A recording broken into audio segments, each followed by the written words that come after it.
Hello friends, સ્વાગત છે તમારું મારા કિચનમાં। તો આજે હું વિડીયોમાં શેર કરવાની છું આપણા બધાની ફેવરેટ મટકા મલાઈ કુલ્ફીની રેસીપી। એ પણ કોઈ પણ જાતના milk powder, weapon cream, fresh cream, condense milk વગર। અને તમારી જોડે જો કુલ્ફીનો મોલ્ડ નથી તો શેનો ઉપયોગ કરવાનો એ પણ હું તમને આજના વિડીયોમાં બતાવીશ। તો ચાલો શરૂ કરીએ મટકા મલાઈ કુલ્ફીની રેસીપી। તો એના માટે મેં અહીંયા 1/3 કપ ખાંડ લીધી છે, એટલે કે 6 મોટી ચમચી ખાંડ થાય। તો હવે આપણે આને સીધી ડાયરેક્ટ ગેસ પર મૂકી દઈશું। આની અંદર બીજું કંઈ જ ઉમેરવાનું નથી।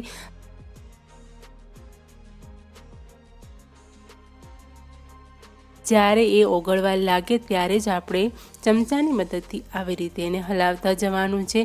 અને જ્યારે ખાંડ પાણીનું સ્વરૂપ લેવા માંડે એટલે એ વખતે આપણે ગેસની ફ્લેમને થોડીક ધીમી કરી દેવાની છે। લો ટુ મીડિયમ ફ્લેમ કરવાની છે, હાઈ ફ્લેમમાં ના કરતા, કેમ કે પછી જો ખાંડ દાજી જશે તો એનો ટેસ્ટ એકદમ દાજવા જેવો લાગે છે। એટલે ખાસ ધ્યાન અહીંયા રાખવાનું છે।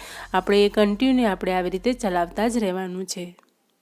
ખાંડને આપણે કેરેમલાઇઝ કરવાની છે। પૂરેપૂરી ખાંડને લિક્વિડ ફોર્મમાં આપણે એને લાવવાની છે। લિક્વિડ ફોર્મમાં આવે ને ત્યારે ખાંડનો કલર એકદમ બદલાઈ જાય છે। માર્કેટમાં જે મળે છે ને મલાઈ કુલ્ફી, એ પણ બદામવાળી, એનો જે કલર હોય છે ને એ ટાઈપનો કલર બની જશે। અને હા, ખાસ ધ્યાન રાખવાનું છે કે આ ખાંડના બિલકુલ દાણા રહેવા ના જોઈએ, એકદમ ઓગળી જવું જોઈએ। તો અહીંયા આપણી ખાંડ પૂરેપૂરી બધી જ ઓગળી ગઈ છે। અને આ સ્ટેજ પર આપણે ગેસની ફ્લેમને આપણે એકદમ ધીમી કરી દેવાની છે। અને અહીંયા 2 કપ જેટલું ફૂલ ફેટ દૂધ લેવાનું છે। જેવું તમે આની અંદર દૂધ ઉમેરશો એવા તરત જ બબલ્સ આવવા લાગશે અને જે ખાંડ છે એકદમથી એ નીચે ચોંટી જશે। પરંતુ ગભરાવાની બિલકુલ જરૂર નથી। જેવું દૂધ ગરમ થશે ને ખાંડ એની જાતે જ દૂધની જોડે મિક્સ થવા લાગશે। અને આ સ્ટેજ પર આપણે ગેસની ફ્લેમને થોડી હાઈ કરી દેવાની છે હવે, અને ચલાવતા રહેવાનું છે। અને હવે આપણે આને 5 મિનિટ સુધી આવી રીતે હલાવીશું, એટલે ખાંડ જે છે બધી આ દૂધની અંદર મિક્સ થઈ જશે, મેલ્ટ થઈ જશે। અને આ સ્ટેજ પર મેં એક નાની ચમચી જેટલો ઇલાયચી પાવડર લીધો છે। ઇલાયચી પાવડર તો તમને ખબર જ છે ને દોસ્તો કે કુલ્ફીમાં એનો ટેસ્ટ છે કેટલો યમ્મીવાળો લાગતો હોય છે, બહુ જ સરસ લાગે છે। મલાઈદાર મટકા કુલ્ફીમાં ઇલાયચી પાવડર જો હોય તો શું કહેવું। તો હવે આપણે આ દૂધ ઉકળે છે ત્યાં સુધી આપણે એક સ્લરી બનાવી લઈએ। સ્લરી માટે મેં અહીંયા 4 ચમચી જેટલું દૂધ લીધું છે અને 2 ટેબલ સ્પૂન જેટલો મેં અહીંયા કોર્નફ્લોર લીધો છે। અને એને આપણે સારી રીતે મિક્સ કરી લઈશું। મિત્રો, હું જે તમને માપ કહું છું, જે મેજરમેન્ટ કહું છું, એવી જ રીતે તમારે બનાવવાનું છે। આવી રીતે જો તમે માપસર બનાવશો તો તમારી મટકા કુલ્ફી બજારમાં મળતી મલાઈદાર મટકા કુલ્ફી જેવી જ બનશે। જો આનામાં તમે માપમાં આગું પાછું કરશો તો તમારી મલાઈ કુલ્ફી બિલકુલ પરફેક્ટ નહીં બને અને જામશે પણ નહીં। તો બધા જ સ્ટેપ તમારે સ્કીપ નથી કરવાના, તમારે સ્કીપ કર્યા વગર વિડીયોને જોવાનું છે। તો અહીંયા આપણી સ્લરી બની ગઈ છે। હવે જોઈ લઈએ કે દૂધનું શું છે।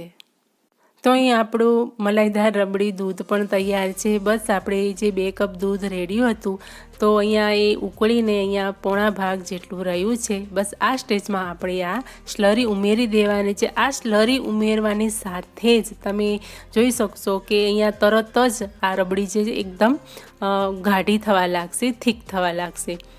અને આપણે અહીંયા 2 મિનિટ સુધી આને આવી રીતે ચલાવવાનું છે। એકદમ ઘટ થઈ જાય ત્યારે તમને ખબર પડશે કે આ કુલ્ફી માટે એકદમ રેડી છે। અને એ ચેક કરવા માટે તમારે શું કરવાનું છે, આપણે એક ચમચી લેવાની છે અને ચમચીને આ રબડીની અંદર આવી રીતે હલાવશો અને પછી તમે આવી રીતે આંગળીની મદદથી ચેક કરશો અને એકદમ સરસ એવો લીટો પડશે, એટલે તમને ખ્યાલ આવી જશે કે બસ આ પરફેક્ટ આપણું મલાઈ કુલ્ફી માટે તૈયાર છે રબડી। તો હવે ગેસની ફ્લેમને બંધ કરીને નીચે મૂકી દઈશું અને એકદમ આને ઠંડુ થવા દઈશું। અને બિલકુલ ઠંડી થઈ જવી જોઈએ રબડી। ઠંડુ થઈ ગયા પછી આપણે મિક્સર જારની અંદર આ રબડીને એડ કરવાની છે। અને હવે આની અંદર આપણે 5 થી 6 ચમચી જેટલી મલાઈ લેવાની છે। એકદમ જાડી મલાઈ લેવાની છે અને મલાઈ પણ આપણે ફ્રેશ લેવાની છે। મલાઈનું પ્રમાણ પણ આપણે 5 થી 6 ચમચી જેટલું જ રાખવાનું છે, નથી વધારે કે નથી ઓછું રાખવાનું. તમે 5 કે 6 ચમચી લઈ શકો છો. અને હવે આપણે આને ગ્રાઇન્ડ કરી લેવાનું છે. આ મિક્સચરને ગ્રાઇન્ડ કર્યા પછી અહીંયા તમે જોઈ શકો છો કે આની કન્સિસ્ટન્સી જુઓ તમે, આવી હોવી જોઈએ અને એકદમ સરસ એવી તૈયાર થઈ ગઈ છે. અને હવે આપણે આને મોલ્ડમાં ભરી લઈશું. તો મોલ્ડ કેવા વાપરવાના છે એ પણ હું તમને જણાવું. તો એના માટે મેં અહીંયા જે ચાના નાના કપ આવે એ લીધા છે અને અહીંયા મેં આ બટર પેપરથી એના કોન બનાવી લીધા છે. મહેંદીના કોન તો તમને આવડતા જ હશે, તો એવી રીતે આપણે આને કોન બનાવી લેવાના છે બટર પેપરથી. અને મેં અહીંયા ચાના કપ લીધા છે નાના, તો એની અંદર એક બીજા આપણે કપમાં ભરીને બધા જ કપમાં આપણે જેટલું જોઈએ એટલા બધામાં આપણે ભરી લેવાનું છે. તમારે જે પ્રમાણે નાની મોટી કુલ્ફી બનાવી હોય એ પ્રમાણેના તમારે કપ લેવાના છે. કપ, નાની વાટકી, ગ્લાસ કોઈ પણમાં તમે આને ભરી શકો છો, મોલ્ડ બનાવી શકો છો. કોઈ મોલ્ડ લેવાની જરૂર નથી. અને હા, અને આની અંદર લાકડી મૂકવા માટે તો બજારમાં માર્કેટમાં મળતી જ હોય છે. અને એ ના હોય તો તમારે ચમચી પણ હોય છે, તો ચમચીની મદદથી પણ તમે આની સળી બનાવી શકો છો. તો અહીંયા જેટલું આપણું અહીંયા છે રબડી એટલું આપણે કોનમાં ભરવાનું છે. કોન, ગ્લાસ બધામાં જ. તો અહીંયા કોનમાં મેં આવી રીતે ભરી લીધું છે. કોન મારા થોડા નાના છે એટલે થોડું એમાં ઓછું સમાશે. તમારે જેવી કુલ્ફી બનાવવી હોય એ પ્રમાણે તમારી અંદર રબડી ઉમેરવાની છે. અને હવે મેં અહીંયા સિલ્વર ફોઇલ લીધું છે. સિલ્વર ફોઇલને આપણે આવી રીતે મોલ્ડની ઉપર પેક કરી દેવાનું છે, એટલે કે હવા એની અંદર જાય નહીં એટલા માટે. જો તમારી જોડે મોલ્ડ છે તો તમે એનો ઉપયોગ કરી શકો છો. તો મારી જોડે પણ મોલ્ડ હતું પણ મેં એનો યુઝ નથી કર્યો, એટલા માટે કે તમને જાણી શકો છો કે કઈ રીતે આપણે મોલ્ડ વગર મટકા મલાઈ કુલ્ફી બનાવી શકીએ છીએ. તો અહીંયા બધા જ મેં કપને સિલ્વર ફોઇલથી કવર કરી લીધા છે, એટલે એની અંદર હવા જાય નહીં એટલા માટે. અને હવે આપણે ચપ્પુની મદદથી એની અંદર વચ્ચે થોડું નાનું આવી રીતે હોલ કરવાનું છે. શક્તિમાન બનવાની જરૂર નથી, લાકડીથી નથી કરવાનું, આવી રીતે ચપ્પુથી જ કરવાનું છે.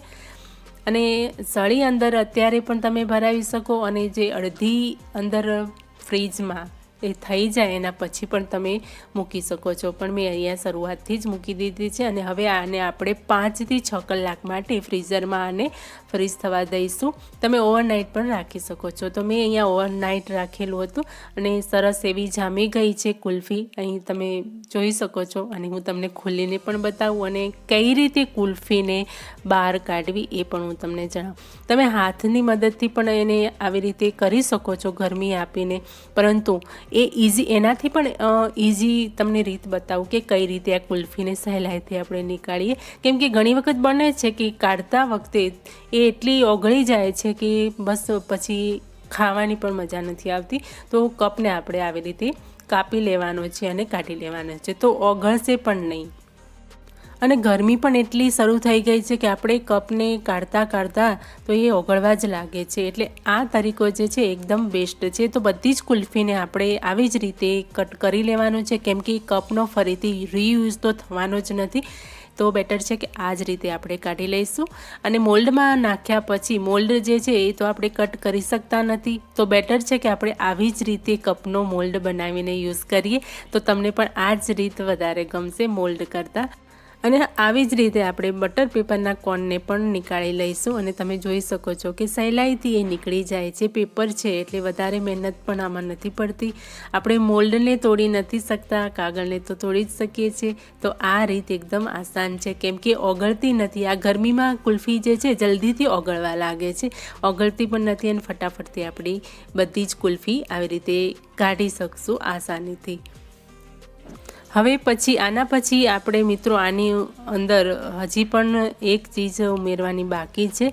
તો બધી જ કુલ્ફીને આપણે કાઢી લીધી છે મોલ્ડમાંથી. તો હવે આની ઉપર આપણે કોઈ પણ ડ્રાયફ્રૂટ હોય, તમને જે મનગમતા હોય ડ્રાયફ્રૂટને આપણે ઝીણા આવી રીતે બારીક કટ કરી લેવાના છે. અને ઉપરથી તમે આવી રીતે ભભરાવશો તો એટલો યમ્મીવાળો લુક પણ આવશે અને ખાવામાં પણ તમને મન એટલું લલચાશે. અને મેં અહીંયા થોડીક ગુલાબની પાંદડીઓ પણ એડ કરી છે. જેથી તમે જોઈને જ તમે કહી દેશો કે આ ઘરની બનાવેલી નથી પરંતુ માર્કેટ જેવી જ અને ખાવામાં પણ એવી જ બને છે। તો મિત્રો મારી આજની આ મહેનત, મારી આ વાનગી તમને કેવી લાગી? જો જરા પણ ગમી હોય તો વિડીયોને લાઇક, શેર, કમેન્ટ જરૂરથી કરજો। હું આવી જ નવી નવી વાનગીઓ લાવતી રહું છું।